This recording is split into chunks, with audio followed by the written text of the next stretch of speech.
peut le dire. Il dit le Shlach Kadosh, Klal Gadol yeh la'av amiaser bno, sheyeh batuach she'aben oler bederech hayashar av beseter shelo bifnei ha'av. Maintenant, il y a une généralité dans l'éducation des enfants. Il faut éduquer nos enfants en étant sûr que nos enfants vont accomplir la Torah, les mitzvot, les valeurs qu'on leur a transmises, même quand on n'est pas là. Même quand on n'est pas là. Parce que très souvent, les enfants, ils vont se comporter bien, ils vont être polis, ils vont être gentils, ils vont faire Netilat Yadayim avant de manger, ils vont faire les brachot avant de manger. Quand le papa et la maman, ils sont là. Donc devant les parents, on est des anges, et dès que les parents ne sont pas là, il n'y a plus rien qui existe. La véritable éducation, la véritable transmission, c'est de faire en sorte que les enfants, même quand on n'est pas là, ils continuent à accomplir. Ouais. D'ailleurs, c'est ça le test. Bah oui. Tu veux faire un test pour voir si vraiment tu as transmis ou pas. Quand toi, tes enfants en vacances chez les grands-parents pendant 2 semaines, 1 semaine, ou chez les tontons, les tatas, quelque part. Et que là, les enfants, même si on n'est pas là, le gosse, il se lève à la tefila le matin, sans que tu lui dises, mais c'est tefilin.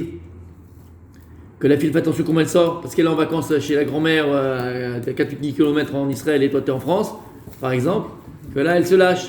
Non, avec la même sniout. Pas besoin que le père lui dise chérie, fais attention à ta jupe. Pas besoin que la mère lui dise chérie, fais attention à ceci ou à cela. La véritable réussite dans l'éducation, quand est-ce qu'on la connaît et qu'on la sait? Lorsque les parents ne sont pas là et les enfants accomplissent. Bien sûr. Je suis d'accord. Comme ça, il dit le Rav, c'est pas de moi. Ouais. Ireh bechol kocho ladricho bemidat emet.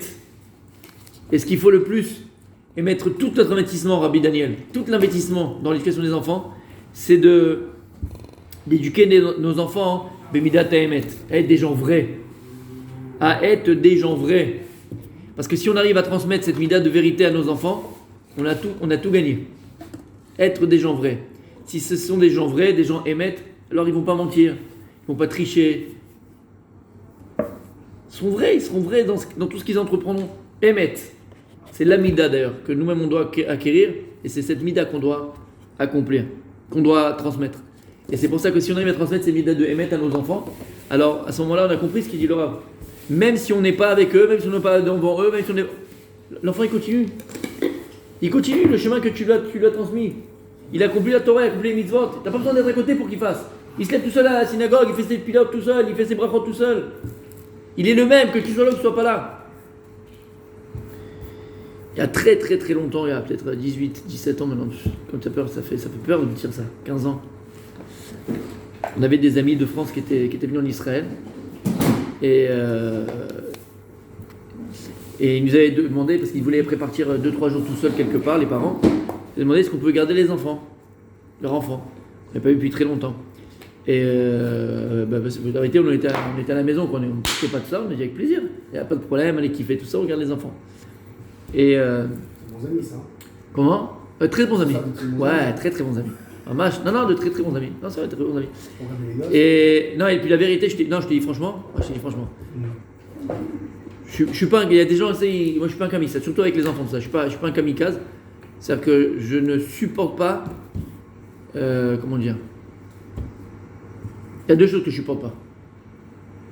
Je trouve d'abord c'est mal élevé, mais les enfants qui sont prises de tête, quoi. Tu vois, turbulents, mais pas turbulents. Turbulents, mais qui font des bêtises. Tu vois, à un niveau cri, machin, truc, machin, je peux pas. D'ailleurs, quoi. Donc ça me prend la tête. Et le pire, le deuxième, c'est quand t'as les enfants comme ça, les parents ils disent rien. Ah, vous Alors ça, c'est le pire. Ah, ça, c'est bien. Ça, c'est le pire. Non, parce non, je suis sérieux. Faut même bien. C'est vrai. Hein. Ça me rend fou, moi. On lit des gens. Moi, je sais pas, je suis quelque part, mon gosse, il fait n'importe quoi, je vais lui dire quelque chose. Ou il monte sur les fauteuils avec les comment on appelle ça, avec les chaussures, les machins, ils sautent sur le fauteuil de Jeep pour l'inviter. J'ai honte. Je vais le voir, je le prends, je dis tu le règles son compte, quoi. Un minimum. Ça, c'est le pire. Les parents qui disent rien. Alors ça me rend ouf. Ça me rend dingue. Parce que tous les enfants, après, ils font des petites bêtises, des petits... Ça, c'est normal, on n'est pas des moudjahidines. Mais que le père, il dit rien, ou la mère, elle dit rien, il laisse tout très tranquille, quoi. Les gars, il va tout éclater la maison, il va te la massacrer. Tu sais, avec les mains toutes dégueulasses, mettre sur le mur. T'as pas vu ça, les parents qui disent ça? Tu connais pas comme ça? Il y en a plein. Bref. Faut laisser s'exprimer. Et, non, je te dis, et les enfants trop turbulents, mais turbulents dans le sens bêtise, tu vois, qui pètent toute la maison. Ça, je peux pas. Alors, je dis à bientôt. Je peux pas.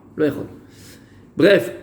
Et les enfants, parce qu'ils étaient restés chez nous un petit deux jours comme ça, c'est ma femme, purée, là, je comparais, tu vois. C'était un truc de comparer à l'époque. Comparer. Faut jamais comparer les gosses. Ne compare ni ta femme, ni tes enfants. De comparer. Non, mais sérieux, mais on a tous tendance à comparer. Ah oui. Et là, il y en a leurs gosses. Ils avaient 3 enfants, 2 un peu plus grands, un vraiment un peu plus petits.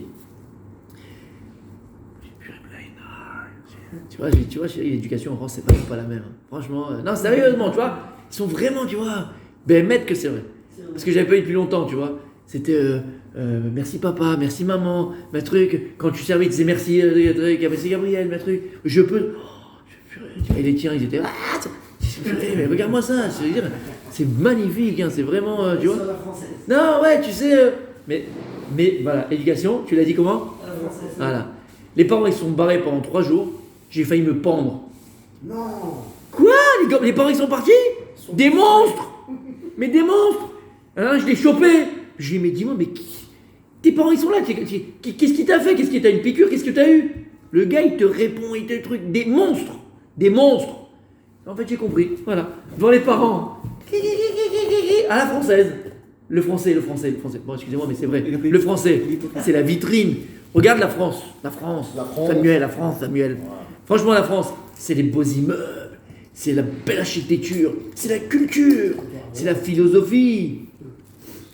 Et à cause de ça, la France, on appelle la prostituée de l'Europe. C'est la luxure. La France, c'est connu pour sa luxure. C'est même pas Amsterdam, Las Vegas. La France, c'est connu pour sa saleté à ce niveau-là. C'est que la France, c'est la façade. Il y a une belle façade, très très beau. L'extérieur, mais d'ailleurs, attends, la courtoisie, d'où elle vient la courtoisie? C'est bon, quand tu arrives en France, comment c'est? Après vous, madame, le mec il tire la porte, mais derrière il va la fermer, la porte, il va la défoncer. Pourquoi? C'est le français. Bonjour madame, après vous, madame. Je me rappelle, il y a 10 ans, j'étais parti, c'est vraiment 12 ans que je n'ai pas été en France. D'accord? Et ça faisait 10 ans que je n'avais pas été en France, pour vous dire. Et quand j'ai été retourné, c'était pour. Bon, bref, par besoin de mon neveu. Et j'étais rentré dans ce magasin de chaussures. La première fois que je suis rentré dans ce magasin de chaussures à Paris. Bonjour monsieur. Non, mais j'ai oublié. Il y avait une dame, alors la dame elle vient, tu rentres. Hein. Bonjour monsieur. Qu'est-ce qu'elle veut? T'as oublié le bonjour ici. Il y a bonjour ou pas bonjour? Attends, quoi?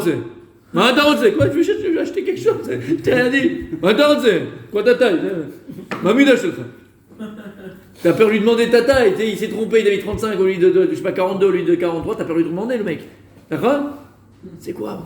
Bonjour monsieur. Au revoir monsieur. S'il vous plaît monsieur. Au revoir monsieur. Combien monsieur? Oh là, tu sais.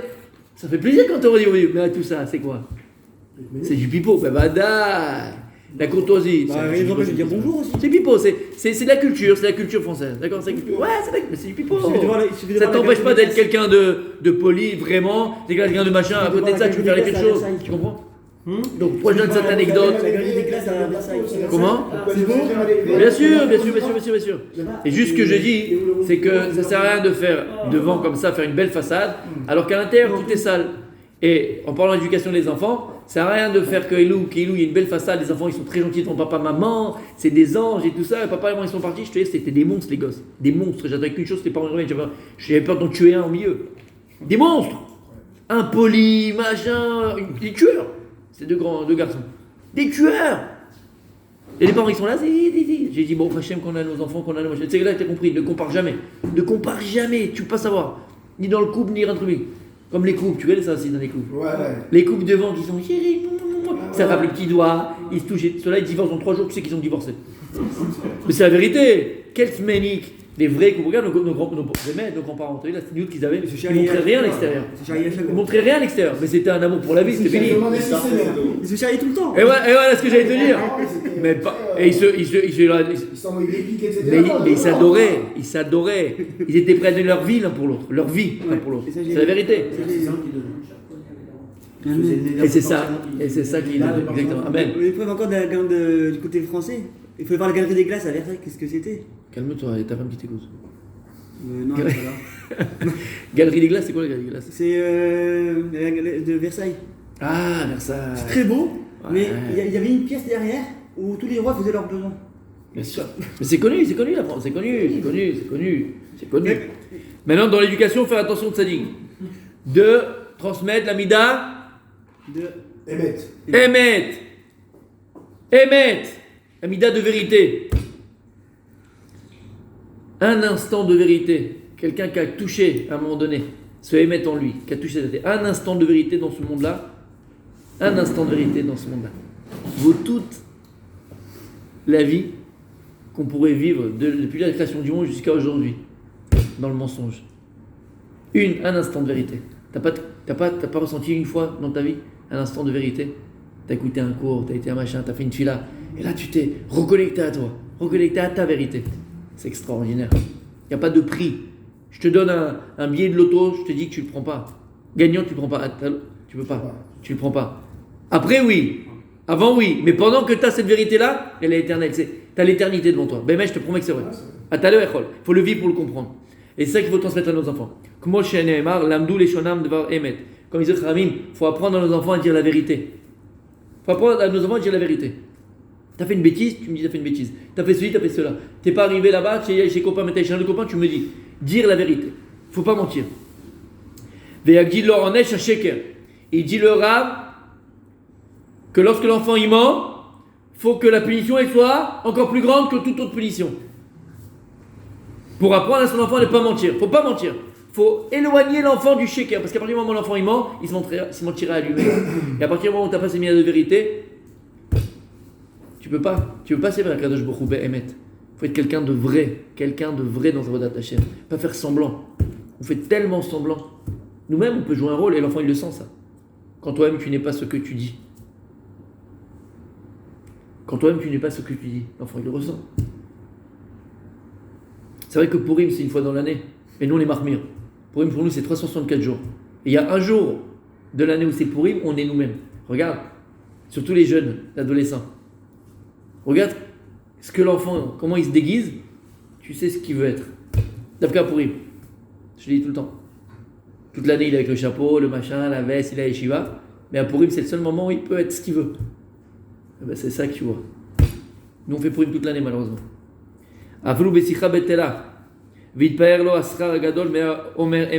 Il faut montrer à l'enfant l'importance et le sachar, le salaire de quelqu'un qui dit toujours la vérité. Sache, en plus, c'est vrai, quand tu dis la vérité, tu gagnes tout le temps. Tu gagnes tout le temps de la vérité. Tout le temps. Viatil more gadol alav. Il faut faire vraiment, mettre la crainte à l'enfant. Mettre la crainte à l'enfant de toujours dire la vérité. Si tu mens, alors au début, tu vois, tu vas te sortir de ton affaire. Tu penses que tu vas te sortir de ton histoire. Mais à la fin, tu perdras. À la fin, ton sheker, ton mensonge, il réapparaîtra à un moment donné. Et tu perdras de ce mensonge-là. Donc il faut toujours dire la vérité. Habituer son fils et sa fille, ses enfants, à toujours dire la vérité. Et montrer que la vérité, en fait, c'est toujours elle qui gagne. Il faut dire la vérité. Bim yotzi mipiv dibur echad, shel sheker yetera bo atraot gdolot. Que s'il entend son enfant dire du mensonge, il faut vraiment être derrière lui et le réprimander sur ça. Nimsa, kshiye midazo shel emet akwa belev aben. Quand on va arriver à enraciner la mida de vérité, la tribu de vérité dans le cœur de notre enfant, Azikaim aben kol mitzvot aviv. Alors à ce moment-là, tu verras que l'enfant il accomplira toutes les mitzvot de son père. Parce que quelqu'un de vrai, qui irait chez Shalenu aviv asita kavekach, parce qu'après il aura honte quand le père dit mon fils, t'as fait ça, t'as été à la tefila, t'as fait ta prière, t'as fait ceci, t'as fait cela, t'as été à l'école, t'as fait tes devoirs, t'as fait machin. Le fils aura peur de dire le mensonge à son père. Il dira toujours la vérité. Et encore une fois, la meilleure solution dans un problème dans lequel on se trouve, c'est toujours dire la vérité. Ce que je dis aux gens, des fois on essaye d'embrouiller, de machin, ça va sortir une boule de neige que tu n'avais même pas prévue, une avalanche que tu n'avais pas prévue. Alors dis la vérité. Je t'avais dit l'histoire quand j'ai oublié 2 personnes, la bamisa de mon fils, que j'aimais beaucoup. Tu savais quoi, tu vas te tirer une embrouille, la poste, ah non, je t'ai envoyé. Dis pas de mensonge. Dis la vérité, je t'ai oublié, c'est tout, ça y est, c'est où? Excuse-moi, je suis désolé, mais dis la vérité. J'ai une question. Attends, juste termine. Oh mama sherasita. Vous yashiv lo bibnei aimet. Et parce que maintenant l'enfant il a peur, si le père lui pose la question, l'enfant répondra la vérité.